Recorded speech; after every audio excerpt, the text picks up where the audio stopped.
ಎಲ್ರಿಗೂ ನಮಸ್ಕಾರ. ನಮ್ಮ ನ್ಯೂಸ್ ಅಲರ್ಟ್ ಯೂಟ್ಯೂಬ್ ಚಾನಲ್ಗೆ ನಿಮಗೆ ಸ್ವಾಗತ. ನಾನು Chandan.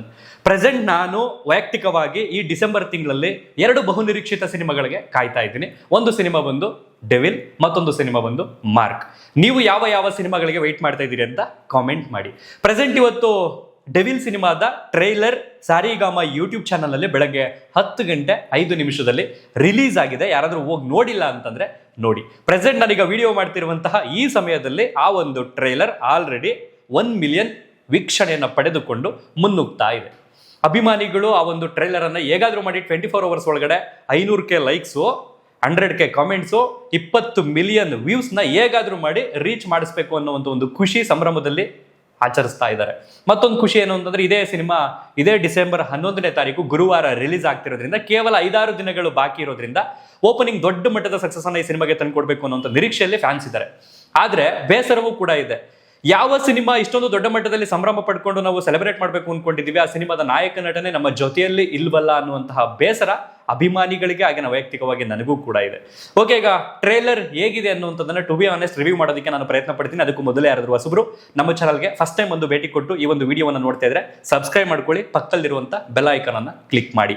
Of course challenging star Darshan ರವರ ಸಿನಿಮಾ ಸಂಬಂಧಪಟ್ಟ ಟ್ರೇಲರ್ ಆಗಿರ್ಬೋದು, ಸಾಂಗ್ ಆಗಿರ್ಬೋದು, ಅಪ್ಡೇಟ್ ಆಗಿರ್ಬೋದು, ಯಾವುದೇ ಇನ್ನಿತರ ವಿಡಿಯೋ ತುಣುಕುಗಳಾಗಿರ್ಬೋದು ಯೂಟ್ಯೂಬ್ನಲ್ಲಿ ರಿಲೀಸ್ ಆಗುತ್ತೆ ಅಂತಂದ್ರೆ ಅವತ್ತು ಅದರ ಕ್ರೇಜ್ ನೆಕ್ಸ್ಟ್ ಲೆವೆಲ್ ಅಂತಂದ್ರೆ ತಪ್ಪಾಗೋದೇ ಇಲ್ಲ.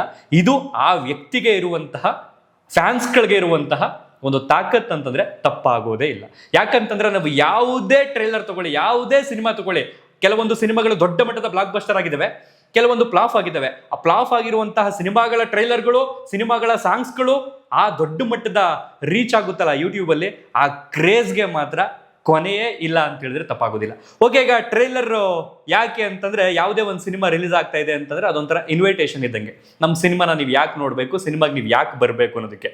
ಅದೇ ರೀತಿ ಒಂದು ಟ್ರೈಲರ್ ರಿಲೀಸ್ ಆಗಿದ್ದಲ್ಲ, ಟ್ರೈಲರ್ನಲ್ಲಿ ನಾನು ಕಂಡಂತಹ ಮುಖ್ಯವಾದ ಅಂಶಗಳನ್ನ ಎಕ್ಸ್ಪ್ಲೈನ್ ಮಾಡ್ತಾ ಹೋಗ್ತೀನಿ. ಆರಂಭದಲ್ಲೇ ನಾವು ಚಿಕ್ಕದ್ರಲ್ಲಿ ಒಂದು ಹಾಡನ್ನ ಹೇಳ್ತಾ ಇದ್ವಲ್ಲ, ಅವಲಕ್ಕಿ ಪವಲಕ್ಕಿ ಕಾಂಚನ ಮಿನಿ ಮಿನಿ ಡಾಮ್ ಡೂಮ್ ಡೂಸ್ ಕೈ ಕೊಡಾರ್ ಅಂತ. ಅದ್ರ ಅರ್ಥ ತುಂಬಾ ಜನಕ್ಕೆ ಗೊತ್ತಿಲ್ಲ, ಬಟ್ ಅದನ್ನ ಹೇಳ್ತಾ ಹೋದ್ರೆ ಮೇ ಬಿ ಡ್ಯೂರೇಷನ್ ಜಾಸ್ತಿ ಆಗ್ಬಿಡುತ್ತೇನೋ. ಬಟ್ ಸಿಂಪಲ್ ಆಗಿ ಎಕ್ಸ್ಪ್ಲೈನ್ ಮಾಡ್ಬಿಡ್ತೀನಿ. ಅವಲಕ್ಕಿ ಪವಲಕ್ಕಿ ಅಂತಂದ್ರೆ ನಾವು ಚಿಕ್ಕವರಿದ್ದಾಗ ಅವಲಕ್ಕಿ ಪವಲಕ್ಕಿ ಅಂತ ತಿನ್ಕೊಂಡು ಬೆಳೆದಿರ್ತೀವಿ. ದೊಡ್ಡವರಾದ್ಮೇಲೆ ಹಂಗೆ ಬೆಳೀತಾ ಬೆಳೀತಾ ಯೌವನದ ಸ್ಟೇಜ್ ಬಂದ್ಮೇಲೆ ಕಾಂಚನ ಮಿನಿ ಮಿನಿ ಅಂತಂದ್ರೆ ದುಡಿತೀವಿ, ಕೈಯಲ್ಲಿ ದುಡ್ಡು ಓಡಾಡ್ತಿರುತ್ತೆ ಅಂತ. ಅದಾದ ನಂತರ ಡಾಮ್ ಡೂಮ್ ಅಂತಂದ್ರೆ ಡಾಮ್ ಡೂಮ್ ಅಂತ ಮದುವೆ ಆಗ್ತೀವಿ.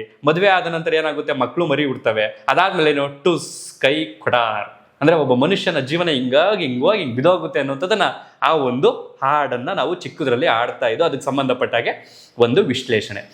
ಸೊ ಈ ಒಂದು ಸಾಲಿನ ಮೂಲಕ ಈ ಒಂದು ಟ್ರೈಲರ್ ಆರಂಭ ಆಗುತ್ತೆ. ಅದಾದ ನಂತರ ಒಂದಷ್ಟು ಡೈಲಾಗ್ಸ್ಗಳು ಬರ್ತವೆ. ಅದ್ರಲ್ಲಿ ನನಗೆ ಮನ್ಸಲ್ಲಿ ಉಳ್ಕೊಂಡಂತ ಡೈಲಾಗ್ ಏನು ಅಂತಂದ್ರೆ ಬಹುಶಃ ಅದು ಆ ಡೈಲಾಗ್ ನಿಜವೇ ಆಗ್ಲಿ ಅಂತ ಅನ್ಕೊಳ್ತಾ ಇದ್ದೀನಿ. ಅಂದ್ರೆ ಸೂರ್ಯಂಗೆ ಜಾಸ್ತಿ ಹೊತ್ತು ಗ್ರಹಣ ಹಿಡಿಯಲ್ಲ, ನಾನು ಬರ್ತಿದ್ದೀನಿ ಚಿನ್ನ ಅನ್ನುವಂಥ ಒಂದು ಡೈಲಾಗ್ ಐತಲ್ಲ. ಸೊ ಅವರು ಆದಷ್ಟು ಬೇಗ ಬರಲಿ. ಮನುಷ್ಯ ತಪ್ಪು ಮಾಡುವಂಥದ್ದು ಸಹಜ. ಆ ಮನುಷ್ಯನ ತಪ್ಪು ಆತನಿಗೆ ಅರಿವಾಯಿತು ಅಂತಂದ್ರೆ ಅದಕ್ಕಿಂತ ದೊಡ್ಡ ಶಿಕ್ಷೆ ಬೇರೆ ಯಾವುದೂ ಇಲ್ಲ. ಸೊ ನಟ ದರ್ಶನ್ ರವರು ಅರಿವಿದ್ದು ಮಾಡಿದ ತಪ್ಪ, ಅರಿವಿಲ್ಲದೆ ಮಾಡಿದ ತಪ್ಪ ನನಗಂತೂ ಗೊತ್ತಿಲ್ಲ. ಬಟ್ ಅದಕ್ಕೆ ಸಂಬಂಧಪಟ್ಟಾಗೆ ಏನಿಲ್ಲ ಅಂತಂದ್ರೂ ಹತ್ರ 1 ವರ್ಷ ಇನ್ನೇನು ಜೈಲು ಶಿಕ್ಷೆನ ಅನುಭವಿಸ್ದಂಗೆ ಆಗ್ತಾ ಇದೆ. ಅದು ಪ್ರೆಸೆಂಟ್ ಇದ್ದಂಥದ್ದು, ಪ್ರೆಸೆಂಟ್ ಈಗ ಹೋಗಿರ್ತಕ್ಕಂಥದ್ದು ಎಲ್ಲವನ್ನು ಕೂಡ ಕೌಂಟ್ ಮಾಡ್ಕೊಂಡ್ರೆ. ಸೊ ಹಾಗಾಗಿ ಆಚೆ ಬಂದು ಮುಂಚೆ ಇದ್ದಂತಹ ನಟ ದರ್ಶನ್ ರವರಾಗಿ ನಮ್ಮನ್ನ ಎಂಟರ್ಟೈನ್ಮೆಂಟ್ ಮಾಡಿ ಅಂತ ಕೇಳ್ಕೊಳ್ತೀನಿ. ತುಂಬಾ ಜನ ಅನ್ಕೊಬಹುದು ನೀವು ಅಂಥವ್ನಿಗೆ ಇಂಥವ್ನ ಸಪೋರ್ಟ್ ಮಾಡ್ತೀರಾ, ಹಂಗ್ ಮಾಡ್ತೀರಾ, ಹಿಂಗ್ ಮಾಡ್ತೀರಾ ಅಂತ ಕೆಲವೊಂದ್ ಕಡೆ ಗಮನಿಸ್ತಾ ಇರ್ತೀವಿ. ಯಾರು ತಪ್ಪು ಮಾಡಲ್ಲ, ಯಾರು ಸಾಚವಾಗಿದ್ದಾರೆ ಈ ಕಾಲದಲ್ಲಿ. ಬಟ್ ಕೆಲವರ ತಪ್ಪುಗಳು ಆಚೆ ಕಾಣಿಸ್ಕೊಳ್ತವೆ, ಕೆಲವರ ತಪ್ಪುಗಳು ಕಾಣಿಸ್ಕೊಳ್ಳೋದೇ ಇಲ್ಲ. ಸೊ ಕಾಣಿಸ್ಕೊಂಡಾಗ ಏನಾಗುತ್ತೆ ಅಂತಂದ್ರೆ ಕೆಲವರಿಗೆ ಅದು ದೊಡ್ಡ ಮಟ್ಟದಲ್ಲಿ ಆಹಾರ ಆಗಿರುತ್ತೆ. ಸೊ ಪ್ರೆಸೆಂಟ್ ಇವ್ರ ವಿಚಾರದಲ್ಲೂ ಕೂಡ ಅದೇ ಆಗಿದ್ದು. ಸೊ ಲಾಸ್ಟ್ ಡೈಲಾಗ್ ಹೇಳಿದ್ನಲ್ಲ, ಸೂರ್ಯಂಗೆ ಜಾಸ್ತಿ ಗ್ರಹಣ ಎಲ್ಲ ಬರ್ತಿದ್ದೀನಿ ಅಂತ. ಸೊ ಅದು ಆದಷ್ಟು ಬೇಗ ಆಗ್ಲಿ.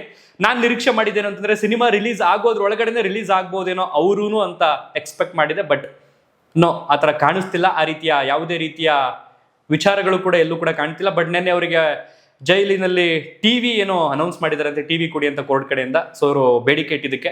ಸೊ ಹಾಗಾಗಿ ಬಹುಶಃ ಈ ಒಂದು ಸಿನಿಮಾದ ಬಿಡುಗಡೆಯ ನಂತರ ಸೆಲೆಬ್ರೇಷನ್ ಆಗಿರ್ಬೋದು, ಸಂಭ್ರಮ ಆಗಿರ್ಬೋದು, ಅದನ್ನ ಅಲ್ಲಿನ ಟಿವಿಗಳಲ್ಲಿ ಏನಾದ್ರು ಪ್ರಸಾರ ಆಯಿತು ಅಂತಂದ್ರೆ ಬಹುಶಃ ಅವರು ನೋಡಿ ಖುಷಿ ಪಡ್ಬೋದು ಅಂತ ಅನ್ಕೊಂಡಿದ್ದೀನಿ.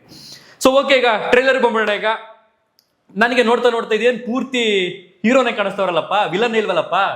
ಯಾವ್ದಾದ್ರು ಒಂದು ಸಿನಿಮಾ ಅಂತ ಬಂದ್ರೆ ಒಂದು ಹೀರೋ ಅಂತಿದ್ದಾನೆ ಅಂತಂದ್ರೆ ಅವ್ನಿಗೆ ಅಪೋಸಿಟ್ ಒಬ್ಬ ವಿಲನ್ ಅಂತ ಬಂದಾಗ ಹೀರೋಗಿನ್ನು ವೇಟೇಜ್ ಜಾಸ್ತಿ ಆಗುತ್ತೆ. ಇಲ್ಲ ವಿಲನ್ ತುಂಬಾ ಕಡಕ್ ಆಗಿದ್ದಾನೆ ಅಂದ್ರೆ ವಿಲನ್ ವೇಟೇಜ್ ಜಾಸ್ತಿ ಇರುತ್ತೆ. ಬಟ್ ಇಲ್ಲೆಲ್ಲೂ ಕೂಡ ಅಂತ ವಿಲನ್ಗಳು ಕಾಣಿಸ್ಕೊಳ್ತಿಲ್ವಲ್ಲ, ಸೀರಿಯಲ್ ಆರ್ಟಿಸ್ಟ್ಗಳಿದಾರಲ್ಲ ಅವರನ್ನೇ ಸ್ವಲ್ಪ ವಿಲನ್ ತರ ತೋರಿಸಿದಾರಲ್ಲ.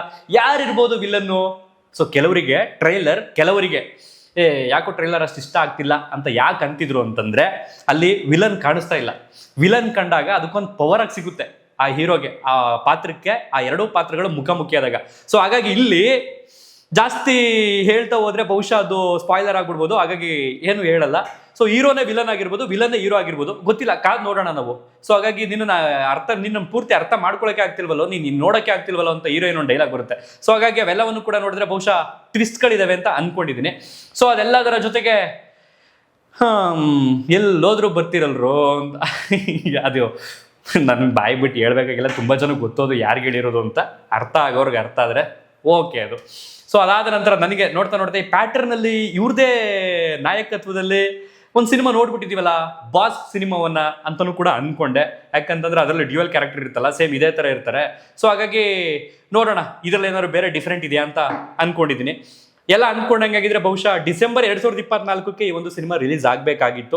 ಬಹುಶಃ ಈ ಒಂದು ಸಿನಿಮಾದ ಕಂಟೆಂಟ್ ಆಗಿರ್ಬೋದು, ಸ್ಟೋರಿ ಆಗಿರ್ಬೋದು, ಸ್ಕ್ರೀನ್ ಪ್ಲೇ ಆಗಿರ್ಬೋದು 3-4 ವರ್ಷಗಳ ಹಿಂದೆ ರೆಡಿ ಮಾಡಿರೋದು ಅಂತ ನನಗೆ ಅನ್ನಿಸ್ತಾ ಇದೆ. ಯಾಕಂದ್ರೆ ಪ್ರೆಸೆಂಟ್ ಕಾಲಘಟ್ಟಕ್ಕೆ ಇನ್ನೂ ಸ್ವಲ್ಪ ಚೇಂಜಸ್ ಮಾಡ್ಕೋತಿದ್ರೇನೋ. ಸೊ ಆ ಕಾಲಘಟ್ಟದಲ್ಲಿ ರೆಡಿ ಆಗಿರೋದ್ರಿಂದ 1-2-3 ವರ್ಷ ಹಿಂದೆ ರಿಲೀಸ್ ಆಗಬೇಕಿತ್ತಲ್ಲ ಈ ಒಂದು ಸಿನಿಮಾ ಅಂತ ನನಗೆ ವೈಯಕ್ತಿಕವಾಗಿ ಭಾಸವಾಗ್ತಿತ್ತು. ಅಂಡ್ ನನಗೆ ಪರ್ಸ್ನಲಿ ಅನ್ಸಿದೆ ಏನು ಅಂತಂದ್ರೆ, ಪ್ರೆಸೆಂಟ್ ಈ ಸಿಚುವೇಶನ್ ಅಲ್ಲಿ ಕಾಟೇರ ರಿಲೀಸ್ ಆಗಿದ್ರೆ ಅದ್ರ ಕಥೆನೇ ಬೇರೆ ಅಂತ ನನಗನ್ಸಿದೆ. ನಿಮ್ಗೆ ಹೆಂಗೆ ಅನ್ಸಾಯ್ತು ನನಗಂತೂ ಗೊತ್ತಿಲ್ಲ. ಆ್ಯಂಡ್ ಎಲ್ಲದಕ್ಕೂ ಆರ್ಟಿಸ್ಟ್ಗಳು ತುಂಬ ಮುಖ್ಯ ಆಗ್ತಾರೆ ಇದರಲ್ಲಿ. ಸೊ ರಚನಾ ರೈ ಅವರು ಹೀರೋಯಿನ್ನು, ಇನ್ನು ಅಚ್ಯುತಣ್ಣ ಇದ್ದಾರೆ, ಬಿಗ್ ಬಾಸ್ನ ವಿನಯ್ ಗೌಡ ಇದ್ದಾರೆ, ಸೀರಿಯಲ್ ಆರ್ಟಿಸ್ಟ್ ಚಂದು ಗೌಡ ಇದ್ದಾರೆ, ತುಂಬ ಕ್ಯಾರೆಕ್ಟರ್ಗಳಿದ್ದಾವೆ. ಸೊ ಅದ್ರಲ್ಲಿ ಕಾದು ನೋಡಬೇಕು ಯಾವ ಕ್ಯಾರೆಕ್ಟರ್ಗಳು ಏನನ್ನ ಒತ್ಕೊಂಡು ಬಂದಿದ್ದಾವೆ ಪಾತ್ರದ ತೂಕವನ್ನ ಅಂತ. ಸೊ ಇಲ್ಲಿ ವಿಲನ್ ಯಾರು ಅಂತಲೂ ಕೂಡ ತುಂಬ ಕಾತುರದಿಂದ ಕಾಯ್ತಾ ಇದ್ದೀನಿ. ನೀನು ಆಲ್ರೆಡಿ ಇದ್ರೆ ನೆಮ್ಮದಿ ಆಗಿರಬೇಕು ಅನ್ನೋಂಥ ಒಂದು ಸಾಂಗು ದೊಡ್ಡ ಮಟ್ಟದ ರೀಚ್ ಅನ್ನ ಈ ಒಂದು ಸಿನಿಮಾಗೆ ತಂದುಕೊಟ್ಟಿದೆ. ಸೊ ಇನ್ನು 2 ಸಾಂಗ್ ಇದೆ ಅಂತೆ. ಅಜಲೀಶ್ ಲೋಕನಾಥ್ ಅವರು ಆ 2 ಸಾಂಗ್ಗಳಿಗೆ ಇನ್ಯಾವ ರೀತಿಯ ಕೈಚಳಕವನ್ನ ತೋರಿದ್ದಾರೆ ಅಂತ ಕಾದ್ ನೋಡ್ಬೇಕು ಇನ್ನು ನಾವು. ಇನ್ನು ಮಿಲನ ಪ್ರಕಾಶ್ ಅವರು ಅಥವಾ ಪ್ರಕಾಶ್ ವೀರ್ ಅಂತ ಏನ್ ಕರಿತೀವಿ, ಅವರು ಈ ಸಿನಿಮಾದ ನಿರ್ದೇಶಕರು. ಆಲ್ರೆಡಿ ದರ್ಶನ್ ರವ್ರ ಜೊತೆಗೆ ಅವರು ತಾರಕ್ ಸಿನಿಮಾ ಮಾಡಿದ್ದಾರೆ. ಸೊ ಹಾಗಾಗಿ ಈ ಒಂದು ಸಿನಿಮಾದ ಕಂಟೆಂಟ್ ಸ್ಪೆಷಲ್ ಆಗಿದೆಯಾ, ಹೊಸದಾಗಿದೆಯಾ, ಅಥವಾ ಯಾವುದಾದ್ರೂ ಇನ್ಸ್ಪೈರ್ ಆಗಿದ್ದಾರಾ ಗೊತ್ತಿಲ್ಲ, ಕಾದ್ ನೋಡ್ಬೇಕು. ಬಟ್ ಪರ್ಸ್ನಲಿ ಒಬ್ಬ ಅಭಿಮಾನಿಯಾಗಿ ನಾನು ತುಂಬಾ ಎಕ್ಸ್ಪೆಕ್ಟ್ ಮಾಡಿದ್ದೇನು ಅಂತಂದ್ರೆ ಇನ್ನೂ ಏನಾದರೂ ಬೇಕಿತ್ತೇನೋ ಅಂತ ನನಗೆ ವೈಯಕ್ತಿಕವಾಗಿ ಟ್ರೈಲರ್ ನೋಡಿದ್ಮೇಲೆ ಅನ್ಸಿದ್ದು. ಯಾಕಂತಂದ್ರೆ ಒಂದು ಮಾಸ್ ಕಮರ್ಷಿಯಲ್ ಸಿನಿಮಾ ನೋಡ್ದಂಗಾಯ್ತು ಪೂರ್ತಿ ಟ್ರೈಲರ್ ನೋಡಿದಾಗ. ಇನ್ನೂ ಏನಾದರೂ ಎಲಿಮೆಂಟ್ಸ್ಗಳು ಆ್ಯಡ್ ಆಗ್ಬೇಕಿತ್ತೇನೋ, ಅಥವಾ ಟ್ರೈಲರ್ನಲ್ಲಿ ಏನಾದರೂ ಗೌಪ್ಯವಾಗಿ ಇಟ್ಕೊಂಡಿದ್ದಾರಾ ಸಿನಿಮಾದಲ್ಲೇ ಬಂದು ನೋಡ್ಲಿ ಜನ ಅಂತ ಗೊತ್ತಿಲ್ಲ, ಕಾದ್ ನೋಡಬೇಕು. ಸೊ ಇದೇ 11ನೇ ತಾರೀಕು ಡಿಸೆಂಬರ್ ತಿಂಗಳು ಗುರುವಾರ ಈ ಒಂದು ಸಿನಿಮಾ ರಾಜ್ಯಾದ್ಯಂತ ಬಿಡುಗಡೆಗೆ ಸಿದ್ಧವಾಗಿದೆ. ಸೊ ನಿಮ್ಮ ಹತ್ತಿರದ ಚಿತ್ರಮಂದಿರಗಳಲ್ಲಿ ಹೋಗಿ ನೋಡಿ. ನಮ್ಮ ಕನ್ನಡದ ಸಿನಿಮಾ ಪರ್ಸ್ನಲಿ ನಾನು ಒಬ್ಬ ಅಭಿಮಾನಿ ಆಗಿರೋದ್ರಿಂದ ಇನ್ನೂ ಒಂಚೂರು ಹೆಚ್ಚಾಗಿ ಹೇಳ್ಬೋದು ನಿಮಗೆ, ದಯವಿಟ್ಟು ಹೋಗಿ ಸಿನಿಮಾ ನೋಡಿ ಅಂತ. ಸೊ ಹಾಗಾಗಿ ಸಿನಿಮಾ ಚೆನ್ನಾಗಿದ್ರೆ ಖಂಡಿತವಾಗಿಯೂ ಯಾರು ಹೇಳೋದು ಬೇಕಾಗಿಲ್ಲ, ಯಾರು ಪ್ರಮೋಟ್ ಮಾಡೋದು ಬೇಕಾಗಿಲ್ಲ, ಯಾರು ಕೂತ್ಕೊಂಡು ಪ್ರಮೋಷನ್ ಮಾಡೋದು ಬೇಕಾಗಿಲ್ಲ. ಅದು ಗೆದ್ದೇ ಗೆಲ್ಲುತ್ತೆ ಕಂಟೆಂಟ್ ಇತ್ತು ಅಂತಂದ್ರೆ. ಯಾಕಂತಂದ್ರೆ ಯಾವುದೇ ಸಿನಿಮಾ ಗೆಲ್ಲಬೇಕು ಅಂತಂದ್ರೆ ಫ್ಯಾಮಿಲಿ ಆಡಿಯನ್ಸ್ ಬರಬೇಕು. ಕೇವಲ ಫ್ಯಾನ್ಸ್ಗಳು ನೋಡಿದ ತಕ್ಷಣನೇ, ಫ್ಯಾನ್ಸ್ಗಳಷ್ಟೇ ನೋಡ್ತೀವಿ ಅಂದ ತಕ್ಷಣನೇ ಯಾವುದೇ ಸಿನಿಮಾಗಳು ದೊಡ್ಡ ಮಟ್ಟದ ಸಕ್ಸಸ್ ಅನ್ನ ತಂದು ಕೊಡಲ್ಲ. ಬದಲಿಗೆ ಫ್ಯಾಮಿಲಿ ಆಡಿಯನ್ಸ್ ಬರಬೇಕು ಅಂತಂದ್ರೆ ಕಂಟೆಂಟ್ ಚೆನ್ನಾಗಿರ್ಬೇಕು. ಕಂಟೆಂಟ್ ಚೆನ್ನಾಗಿದ್ದಾಗ ವರ್ಡ್ ಆಫ್ ಮೌತ್ ಆಗಬೇಕು. ವರ್ಡ್ ಆಫ್ ಮೌತ್ ಆದಾಗ ಜನ ಆಟೋಮೆಟಿಕ್ ಆಗಿ ಬರ್ತಾರೆ. ಯಾವುದೋ ಇವ್ರು ಈ ಟಿವಿ ಅವ್ರು ಪ್ರಮೋಷನ್ ಮಾಡಬೇಕು, ಈ ಚಾನಲ್ ಅವ್ರು ಬಂದು ಪ್ರಮೋಷನ್ ಮಾಡಬೇಕು ಅನ್ನೋಂಥದ್ದು ಏನಿಲ್ಲ. ಸಿನಿಮಾ ಚೆನ್ನಾಗಿತ್ತು, ಕಂಟೆಂಟ್ ಲೈನ್ ಚೆನ್ನಾಗಿತ್ತು ಅಂತಂದ್ರೆ ಡೆಫಿನೆಟ್ಲಿ ಸಿನಿಮಾ ಗೆದ್ದೇ ಗೆಲ್ಲುತ್ತೆ. ಆ ಒಂದು ಗೆಲುವನ್ನ ಈ ಒಂದು ಸಿನಿಮಾ ಮುಡಿಗೇರಿಸ್ಕೊಳ್ಳಿ ಅಂತ ಆಶಿಸುತ್ತಾ, ಭಾವಿಸುತ್ತಾ ಈ ಒಂದು ಟ್ರೈಲರ್ ರಿವ್ಯೂ ಮನೆಗೆ ಮುಗಿಸ್ತಾ ಇದ್ದೀನಿ. ಅಂಥದ್ದು ಜಾಸ್ತಿ ಹೇಳ್ತಾ ಹೋದ್ರೆ ಬಹುಶಃ ಸ್ಪಾಯ್ಲರ್ ಆಗೋದು ಅನ್ನೋ ಕಾರಣಕ್ಕೆ ಇದನ್ನ ಇಲ್ಲಿಗೆ ಎಂಡ್ ಮಾಡ್ತಾ ಇದ್ದೀನಿ. ನಿಮ್ಮ ಅನಿಸಿಕೆ ಅಭಿಪ್ರಾಯಗಳನ್ನ ಕಮೆಂಟ್ ಬಾಕ್ಸಲ್ಲಿ ಬರೆದು ತಿಳಿಸಿ ಅಂತ ಕೇಳ್ಕೊಳ್ತಾ ಈ ಒಂದು ರಿವ್ಯೂ ಮನೆಗೆ ಎಂಡ್ ಮಾಡ್ತಾ ಇದ್ದೀನಿ. ಇನ್ನೂ ಏನಾದರೂ ಬೇಕಿತ್ತು ಅಂತ ವೈಯಕ್ತಿಕವಾಗಿ ನನಗನ್ಸಿದೆ. ನಿಮಗೆ ಏನಿಸ್ತು ಕಮೆಂಟ್ ಬಾಕ್ಸಲ್ಲಿ ಬರೆದು ತಿಳಿಸಿ. ಧನ್ಯವಾದ. Thank you so much.